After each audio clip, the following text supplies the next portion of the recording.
Elektromobildə yağı gec dəyişmək birbaşa batareya kavızı məhv eləyir. Eyni zamanda mühərrikimizdə. Deyəcəksiniz ki, qardaş bu nətər olan şeydir? İndi diqqətlə dinləyin, deyin. Deməli, avtomobillərimizin birində maşının pulunu sökmüşük, tamam dağıtmışıq. Nə yanır? Deməli, Battery Management Control BMS yanır, Engine Electronic Control Unit yanır, yəni mühərrik idarə edici blok yanır və yazır ki, güc problemi var. Qardaş bu nədir? Avtomobili zavodla əlaqəyə girib tamamilə sökmüşük demək olar ki, heç cür əmələ gəlmir, heç cür düzəlmir. Avtomobil bu deyil ha, elektromobildir. Onu da qeyd edeyim.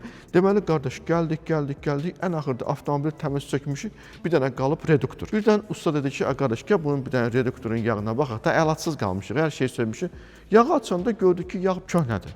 Dedik, yağı da dəyişək, onsuz da biz buna eləmişik. Yağı dəyişdik, oturduq avtomobilə, avtomobildə heç bir elektronik problem, heç bir şey qalmadı. Deməli, məsələ nə imiş?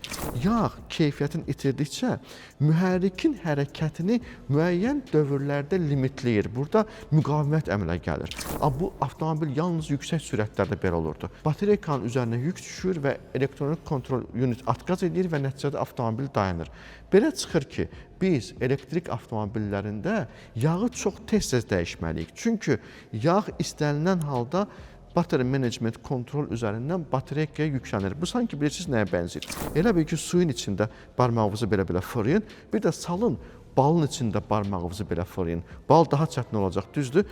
Ona görə də buna lazımdır ki, yağ su kimi olsun və təzə olsun ki, bu rahat fırlansın mühərrik. Əks halda nə isə bunu belə sıxır və o momentdə nə baş verir? BMS yüklənir, baxır ki, maksimum bateriyaya tok verir, mühərrikdən cavab gəlmir ki, mühərrik hərəkət eləyə bilmir. O momentdə bütün sistem atqaz edir və bu hallar ola bilər ki, hətta bateriyakalardakı müxtəlif selləri yandırsın. Ona görə nə edirik?